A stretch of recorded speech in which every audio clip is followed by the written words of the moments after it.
mechi ya watani wa jadi Simba na Yanga ambayo yenyewe imeota mbawa jana. Mechi hiyo haikufanyika kwa sababu wekundu kupeleka timu kwa sababu katika siku ya juzi hawakupata nafasi ya kufanya mazoezi katika ule uwanja ambao kikanuni wanapaswa wakatrain ili waweze kutumia katika siku ya jana. Lakini yote scenario zote tumezifuatilia na tunaelewa, lakini ni kitendo ambacho mashabiki wamekipokea kwa hisia tofauti. Wako mashabiki ambao wengine wameona ni sawa, lakini kuna mashabiki wengine ambao wameona si sawa, unaona. Kwa kila mmoja amekuwa na maoni yake, na baadaye bodi ya ligi ilivyokuja kutoa taarifa kwamba hii mechi sasa imeahirishwa tarehe nyingine, mataarifa itakuja kutolewa. Mpaka sasa hivi kila moja jicho lake limekuwa kodo, halibanduki kuangalia katika mitandao ya kijamii ni taarifa ipi ambayo itatolewa na mamlaka za soka nyingine zaidi ya chilia mbali na taarifa ambayo waliitoa. Sasa tumefanya mazungumzo na mwanasheria, huyu ni wakili Jacobo Mashenene, kuweza kuliangalia hili limekaaje kisheria. Basi baadaye utasikia mashabiki jinsi ambavyo wanaonekana kutokufurahishwa na kitendo hiki. Lakini wakili Jacobo Mashenene yeye anasema nini kutokana na hili ambalo limetokea? Nani hasa ambaye pengine anaweza akatupiwa zigo la lawama? Mimi mawazo yangu ni haya. Unajua kanuni za watawala mpira wa miguu kwa hapa Tanzania zinatambua umuhimu au takwa la timu ambayo ni ngeni kwenye hiyo mechi husika kwenda kufanya mazoezi siku moja kabla ya siku ya mechi. Hicho ni kitu, na mara nyingi wao wanafanya kwa ule muda ambao at least mechi inapaswa kwenda kuchezwa. Yaani kama mechi itaka kuchezwa saa 1:30, basi at least timu hiyo ambayo mechi imepangwa kuchezwa siku hiyo siku moja kabla iweze kufanya mazoezi. Kwa hiyo hicho ni kitu ambacho kina shida. Sasa changamoto kubwa ambayo mimi naiona hapa ni kwamba baada ya kunyimwa haki hiyo Simba kupitia ile press yao ile statement yao walioitoa, wanadai kwamba walikuwa wamezuiwa na mabarusa ambao wao wanadhani ni watu wa Yanga. Sasa ukishafanya hivyo, kanuni zinahitaji zile complaint zote ambazo zinahusu swala hilo uziloji kwa bodi ya ligi au kwa chombo husika ambacho sasa hicho ndo kiko chini ya TFF, chenye mamlaka ya kuamua mambo kama hayo.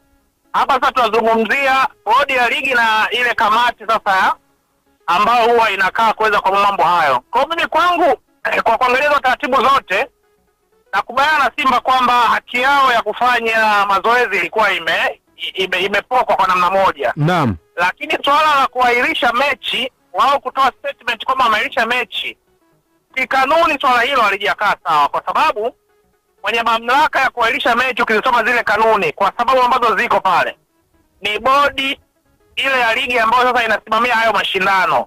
Wao wangetoa hiyo statement kwamba tunaahirisha mchezo 1 2 3 4 5, nadhani ingekaa sawa zaidi Simba kutoa ile kuweza kutoa statement yao ya kuahirisha ile mechi. Kwa mara nyingine Simba walichokifanya, wamefanya resistance tu ambayo kikanuni hawastahili kufanya kile kitu. Unanielewa? No. Walipaswa kupeleka malalamiko yao na kisha wakaendelea na mechi. Kama bodi iwajibu au kamati ile ambayo inahusika na hayo mambo itoe taarifa yake, then wao sasa kutoa taarifa ile ndio waseme bwana sisi tumaahirisha mechi. Lakini wao kuahirisha mechi kabla ya taarifa ya chombo husika kinachosimamia ligi kutoa maamuzi yake, nadhani ilikuwa ni kosa ambalo Simba waliamua wamelifanya. Kwa hiyo hapa nani mwenye haki sasa kati ya Yanga na Simba? Maana Yanga wao wamefuata protokali zao na timu ilienda uwanjani ikasubiri na inaonekana kwamba hapakuwa na kitu chochote kinachoendelea. Sasa unajua ukisema hivyo mimi ninaweza nikawakosoa kidogo Yanga, kwa sababu Yanga wamepeleka timu baada ya taarifa kuahirisha ile mechi. Bodi ya ligi imeahirisha ile mechi. Sasa ukipeleka timu uwanjani, maana yake ni kana kwamba hutambui maamuzi ambayo husika kinasimamia mpira kimeyatoa. Na ndio maana kama ulifuatilia uwanjani, kulikuwa hakuna match official yoyote yule, kulikuwa hakuna maafisa wowote wa TFF, kwa sababu ile mechi tayari imekwisha kuahirishwa.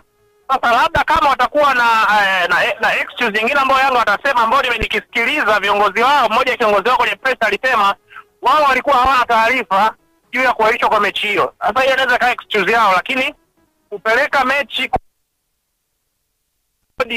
au TFF wameshatangaza au kamati husika imetangaza kwamba jambo hili linalishughulikia, maana yake wewe unakuwa utambui hata au uheshimu yale maamuzi ambayo mamlaka husika imetoa. Kwa hiyo upande mmoja Simba wana haki kwamba walinyimwa haki yao ya kufanya mazoezi, lakini sasa jinsi ya kudai haki yao, hapo ndo kuna tatizo, kwa sababu wamedai katika namna ambayo ni nje ya kanuni. Umenielewa? Yanga wao pia kupeleka timu uwanjani, inawezekana pia wana haki kufanya hivyo, kwa sababu kwa maelezo kwa namna ambavyo kanuni inazohitaji. Kwa sasa hapo nadhani kikubwa ni kuweza kusubiria kwamba yale matendo ya baada ya uvunjifu wa haki kwa Simba, kwa maana ya kwamba kuahirisha wao kutangaza wameahirisha mechi ni sawa au sio sawa. Na kwa upande wa Yanga wanapokuja kusema kwamba wao ni dabi yao ya mwisho kucheza kwa msimu huu, kwa maana ya kwamba watacheza tena, kikanuni iko vipi? Kwa sasa kamati husika inafanya uchunguzi, amesema atakuja na majibu, nadhani tusubirie, lakini kila mtu kwa certain extent ana haki, lakini kuna maeneo ambayo kila upande kwangu mimi umevunja kanuni za mpira katika nchi yetu. Bana, huu ni mwanzo tu. Jua kesho Sports Arena itakuwepo hapa na yatajadiliwa kwa kirefu sana. Lakini huyu amegusa katika baadhi ya maeneo. Unaona? Na yeye anaona kwamba kuna mtu amefanya kosa hapa, kuna huyu naye amefanya kosa, kuna huyu yuko sahihi, kuna huyu hayuko sahihi. Hivyo nikikuuliza Mspo. Naam. Kwa mtazamo wako, hii shughuli imeharibikia wapi zaidi? Na mara nyingi tumekuwa tukisema na kuamini kwamba busara wakati fulani huwa mpira wetu wa tofauti. Wakati fulani tunaona kwamba busara tunaambiwa kwamba hapa busara ilitumika. Busara ilishindwa kutumika, ngoma ikapigika. Nafikiri tuna matumizi mabovu sana ya neno busara kutumika. Pale mahali ambapo sheria na kanuni hazijaweka wazi nini tafsiri ya jambo, hapo ndipo ambapo tunapoweza kutumia busara. Mfano misimu hili nyuma ya ligi kuu, wakati mbio tunaelekea mwishoni baina ya Tibazonki za pamoja na Mayele, nani atakayechukua kiatu, kanuni zilikuwa zijawekwa wazi. Kukawa kuna tata sijui magoli ya penalties, nani kacheza mechi chache dakika chache na mambo kama hayo. Busara ikatumika, wale watu wote wakapewa kiatu kwa sababu kanuni na ni mahali sahihi kabisa. Kwa sababu gani? Kanuni haijatoa uainisho wa mwisho nini majibu. Msomi Mashenene nimependa, amelifungua mjadala vizuri sana. Na ametupeleka kwa mujibu wa kanuni, na kwa mujibu wa kanuni za bodi ya ligi toleo la mwaka 2024 ambalo ndilo hilo tunalotumia mpaka hivi sasa. Kanuni ya 17 kipengele cha 45 kinachohusiana na maandalizi ya mechi kinasema wazi itaruhusiwa walau mara moja kufanya mazoezi katika uwanja utakaochezea mechi husika kwa muda ule unaotarajiwa mechi utakapoenda kupigwa, walau mara moja. Jambo lolote linaloweza kupelekea kwa timu ngeni kuto kufanya mazoezi litakuja kutolewa ufafanuzi na kamishna wa mchezo. Ndio. Kamishna wa mchezo atakuja kutoa ripoti baadaye kwa nini timu ngeni hakufanya mazoezi. Baadaye atakuja kutoa kwenye ripoti yake. Jana nimeona taarifa, lakini timu ngeni inatakiwa ipeleke timu uwanjani siku ya mechi icheze au vipi?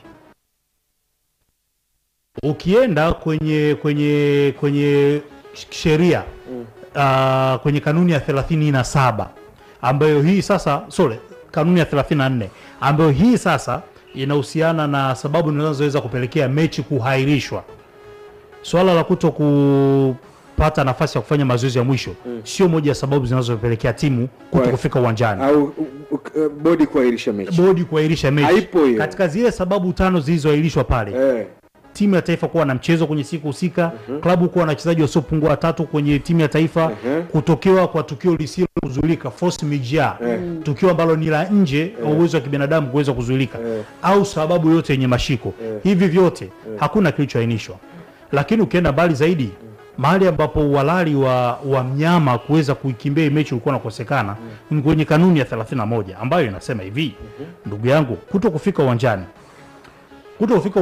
timu yote ikishindwa kufika uwanjani, adhabu zake zimewekwa wazi pale. Sijui kulipa faini shilingi milioni 5 ambayo milioni 2.5 inachukuliwa na TFF, milioni 2.5 ambayo ingeenda kwa timu ambayo ilikuwa inapaswa kufika uwanjani na ikafika, pamoja na kupokwa point 15. Kwa hiyo katika hili hapa awali na kimsingi mnyama alikuwa nje ya kikanuni, bila busara, bila makando kando.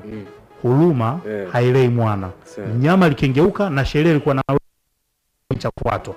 Hata kama ingetokea mnyama ana haki kama anavyoongea ndugu yangu Mashenene na yupo sahihi, yeye kama timu geni alipaswa kuweza kupata nafasi walau mara moja kufanya mazoezi pale. Mara baada ya mchezo kuchezwa, ndani ya masaa 24 Simba ilikuwa na haki ya kuweza kuwasilisha ya ligi au kwa kamisa wa mchezo ndani ya masaa 24 baada ya mpira kuchezwa. So wapi ambapo TFF wao wamekuja kuvurunda zaidi na kulifanya hata kosa la Simba lionekane ni dogo, ni baada ya kuitisha kikao jana mapema asubuhi na kujadili jambo linalohusiana na mechi namba 184, mechi ambayo bado haijachezwa, ikaitishwa kikao cha kwenda kujadili mechi ambayo haijachezwa. Hapo ndipo ambapo bodi ya ligi imevurunda zaidi na kufanya kosa la mnyama kuonekana kuwa dogo katika huu muktadha. Njema, nataka ongea kidogo hapa. Tusikilize pia na mashabiki. Ongea. Mimi nadhani waliotufikisha huku ni bodi ya ligi pamoja na TFF, ambao wao ndio baba wa mpira wa miguu wa hii nchi. Wao ndio ambao wanasimamia sheria pamoja na kanuni zifuatwe na kila mtu awe kwenye mstari ambao umenyooka. Kwa sababu unajua, wakati napata taarifa za kwamba Simba wamezuiwa kuingia kwenye uwanja wa kufanyia mazoezi ili kesho waweze kucheza mechi kikanuni kabisa, kwamba wanayo hiyo haki, mimi cha kwanza ambacho nilikifikiria ni kwamba hiki ni kitu ambacho mtu amezuia hilo swala, hiyo haki Simba waweze kuipata, sio kama unaelewa. Alafu baada ya hapo Simba wanatakiwa waende wakacheze wakacheze mechi. Mchezo ukiisha, kama alivyosema MC Po, malalamiko yatapelekwa na mwisho wa siku na mtu atafanyaje? Ataadhibiwa. Na ndio maana kuna sentensi moja huwa wanaitumia sana kwenye masuala ya sheria, yaani kwamba kabla ya kudai haki yako unatakiwa utimize wajibu wako, sio kama unaelewa. Simba hawajatimiza wajibu wao. Simba hawajatimiza wajibu wao. Hasa kwa nini ni bodi ya ligi pamoja na TFF, ni kwamba mara baada ya Simba kupeleka hayo malalamiko na kutoa malalamiko ya kwamba walikatazwa kwenda kutimiza haki yao ya kikanuni ambayo ipo kwenye kanuni za mpira wa miguu, ambao kanuni za ligi ambayo iko nayo hapa NBC Premier League, sawa? Bodi ya ligi walipaswa kusimama kwamba mchezo bado upo, sio kama unaelewa. Yaani pale ndipo endelea mpaka sasa hivi, kwa sababu bodi imeshindwa kuonyesha msimamo wake na ukubwa wake, kwa sababu imeshindwa kuonyesha makali yake, kwa sababu kila mtu anajua kwamba ni adhabu gani timu inaweza kupata kama ikimzuia mpinzani wake kuja kufanya mazoezi kikanuni kwenye uwanja ambao ni wa mechi masaa 24 kabla ya mchezo, sio kama unaelewa. Kwa hiyo hapo ndipo ambapo bodi walipaswa kusimamia, lakini kila mtu anajua pia kwamba ni adhabu gani timu inaweza kupata kama isipofika kiwanjani, sio kama unaelewa. Kwa hiyo inawezekana hapo kama wangesimamia kwamba okay, sisi tunaamini kwamba mchezo upo, kutokana na kwamba kuna timu kweli imevunja kanuni ya kuwakataza nyinyi msifanye mazoezi, lakini mwisho wa siku ni kwamba hili ni kosa ambalo haliwezi likafanya mechi ihairishwe, alafu timu haina mamlaka ya kufanya mchezo usichezwe. Watu ambao wana mamlaka ni nani? Watu ambao wanaosimamia mpira, kwa maana ya bodi ya ligi pamoja na TFF. Mpaka sasa hivi tunazungumzia masuala ya kwamba sijui mechi inakuaje, ni bodi ya ligi pamoja na TFF. Lakini moja kati ya kitu ambacho kikanijia kichwani mara baada ya ili sakata kuwa linaendelea. Unajua kila nchi huwa tunasema ina culture yake kwenye football. Sasa culture ya Tanzania kwenye football hauwezi kuacha kwa wako na influence kubwa sana kwenye mpira wa miguu wa nchi. Sasa kuna muda watu huwa wanafikiria mbali sana kwenye kuamua maamuzi mbalimbali. Unajua kama let's say labda Simba wangegomea mchezo, alafu Yanga wangeenda kiwanjani na TFF wangekuwa wanautambua mchezo kwamba bado upo, impact zake zingekuwa ni kubwa, na pengine walifikiria kwamba wangeshindwa kulihendo swala kama lingefikia huko, kitu ambacho kusema ukweli professionally sio sawa. Walipaswa kuact smart kwenye hilo kwamba washikilie huo msimamo wao, lakini ukivaa viatu vyao kusema ukweli unawaelewa ni nini ambacho pengine wamekwepa paka sasa hivi. Lakini for sure na mimi naamini kwamba bodi ya ligi pamoja na TFF ndio ambao wametufikisha paka huko tulipo, kwa sababu kama wangesimamia kanuni na sheria ambazo zipo mpaka sasa hivi hapa tungekuwa tunazungumzia kuna timu imepewa alama 3 na kuna timu imekatwa alama 15 kikanuni. Lakini pia winga ifikia tu bodi ya ligi na TFF wafahamu kwamba mpira wa miguu ni zaidi ya maisha. Wanaishi kutokana na hizi football teams na hizi football events. Yaani watu wanategemea kuendesha maisha yao kutokana na hivi vitu. Kwa hiyo ikitokea timu inajisikia tu kwamba angalia statement walioitoa klabu ya Simba siku ile usiku baada ya kuzuiwa kufanya mazoezi according to wao na mabouncer ambao inasemekana ni mabouncer wa Yanga, walikuwa wanafahamu kabisa hakuna kanuni ambayo itawabaka wao yake, lakini wanafahamu how powerful they are as an taasisi. Kama taasisi wanafahamu nguvu yao kwa umma, nguvu yao kwenye mpira wa nchi hii. Ndio maana hata ile jeuri ya kufanya hivyo wanayo, na inapelekea watu ambao wamefanikisha pia kufikisha huo mpira kufika stage hiyo. Na hao watu tunawazungumzia ni mashabiki.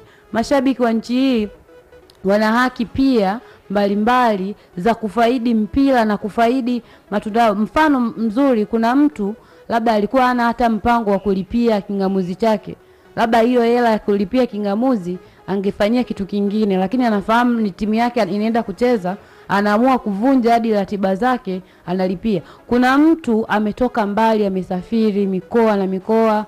Kuna mtu amelipia tiketi yake ambayo labda mtu analipia tiketi mapema ili asikose tiketi kuhofia zitaisha, matokeo yake ndio hii. Afu leo tunasema kwa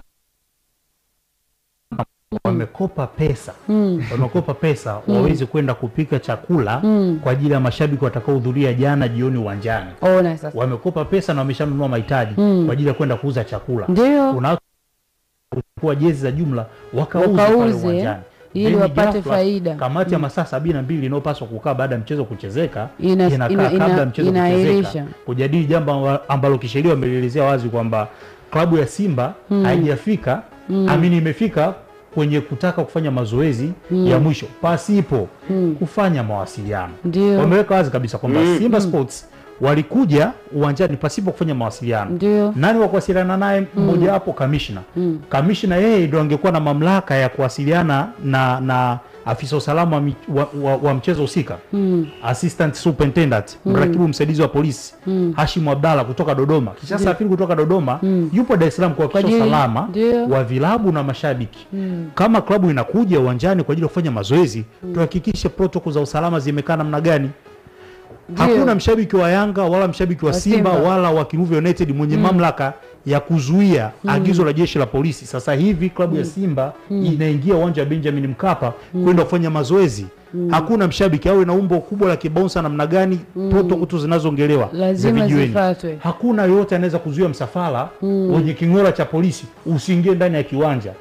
Unless otherwise sababu ambazo zilizowafanya wakazuiliwa zina mashiko na mamlaka wanatambua hilo.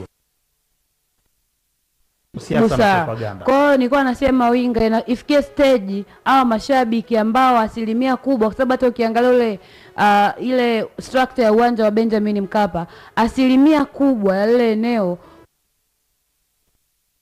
Unaweza ukaanza kusikia tiketi ambazo zinawahi kuwa sold out, sio tiketi za mzunguko, ni hizi tiketi za VIP A, VIP B ambazo hazichukui eneo kubwa, ambazo ni chache sana la mashabiki. Zaidi ya 70% wanakaa hawa watu ambao wanakaa mzunguko wa kipato cha chini tunawaita, au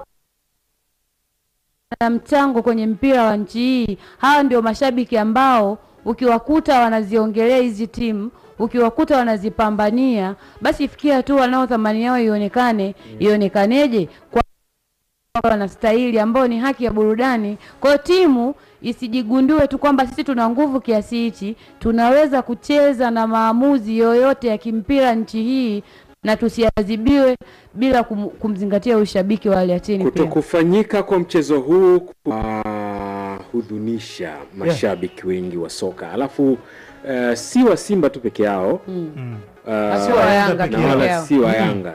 Si wa Yanga tu peke yake. Hata wale wa Simba pia. Bae amesafiri umbali mrefu hadi Dar es Salaam. Kuipata dada. Naitwa Neema Mbembasi, dada mkuu wa tawi la Simba Mafinga au Mrs. Mpanzu. Mrs. Mpanzu. Yes. Huyu Elie au Elie Mpanzu. Asante. Dabi imeahirishwa. Kwako umepokeaje? Nimepokea kwa masikitiko makubwa sana, kwa sababu hii dabi ni ya pili inaahirishwa bila sababu za msingi. Maana hizo sababu mimi kwangu hazina mantiki. Kwa hiyo inatuumiza sana mashabiki, hasa tunaotoka mikoani. Simba kushindwa kuingiza leo kikosi kuna sababu 2 au 3. Kwa sababu ya kwanza, wameshaona ni kama mchezo. Sawa? Yaani Simba ni watu wa kuonelewa kwa sababu hawana mtu wa kusemea. Kwa sababu hata ile dabi iliyopita, muda ulipotangazwa kama muda itachezwa mechi baada ya muda fulani, Simba aliingiza kikosi. Lakini Yanga akaambia yeye muda ambao alitakiwa kucheza ndo anaingiza kikosi muda huo, ikaahirishwa. Watu tumekuja tukatumia gharama nyingi na tumerudi. Mfano tu leo sisi tumeondoka na gari 2 Mafinga, 2,260,000. Bado tiketi za watu 60. Sawa, hiyo ni hasara. Hata kama sisi ni wajasiriamali bado ni hasara kwetu. Bado mjala. Hatujala bado. Tumepokea kwa masikitiko makubwa. Nani alaumiwe kwenye tukio hili? Jambo bado zito, jambo bado la moto kabisa. Ili sakata la mechi ya Kariakoo Derby ambayo ilikuwa inasubiriwa kwa hamu kubwa na mashabiki tayari walikuwa wamekwisha kutoka maeneo mbalimbali nje ya Dar es Salaam, ndani ya Dar es Salaam na maeneo mengine zaidi. Kubwa tu ni kuja kuishuhudia Kariakoo Derby ambayo ilikuwa ina ladha ya aina yake kutokana na Simba kufungwa takriban dabi 4 mfululizo. Ilikuwa ni dabi ya 5, kila mmoja alikuwa anasubiri kuona nini hasa kitenda kutokea katika hii dabi, lakini mambo yakiwa tofauti, dabi haikuweza kufanyika. Hivyo kizungumkuti kitabakia hapo, sababu ambazo zinasababisha dabi kutokufanyika. Timu zote mbili nini hasa wanazungumza? Yanga wakiwa wanazungumza hawatarudia kucheza dabi nyingine ya aina yoyote zaidi ya hii ambayo ilikuwa ichezwe hapo jana, lakini Simba wanasubiri tarehe rasmi ya dabi nyingine kuweza kutangazwa ili kujua nini hasa kitenda kutokea. Mambo yameendelea kuwa mengi zaidi. Nani ana makosa katika hili? Nani anastahili kupewa adhabu ama kulaumiwa katika hili ambalo limetokea? Kila mmoja anazungumza kufuata kanuni, Simba wakizungumza kufuata kanuni, kuhitaji kupata haki yao ya kufanya mazoezi siku moja kabla ya mchezo katika uwanja husika na muda husika ambayo hawakuweza kuipata. Young Africans kwa upande wao wanasema walifuata taratibu zote na kukamilisha kila kitu ambacho kilikuwa kinawapeleka katika huo mchezo. Hivyo imebakia mamlaka kutoa maamuzi nini hasa kitenda kutokea, ni dabi nyingine itachezwa ama ni nini hasa kitenda kufanyika. Ni swala la kusubiri, lakini pia wewe una nafasi ya kutuambia maoni yako, lakini kubwa tu usiache kusubscribe katika YouTube channel yetu ya Mtanange TV kama bado haujaweza kufanya hivyo, ili uendelee kujipatia taarifa zetu mbalimbali kwa haraka zaidi. Asante ambaye umekuwa mwanafamilia bora wa Mtanange TV kwa kuendelea kufuatilia taarifa zetu mbalimbali.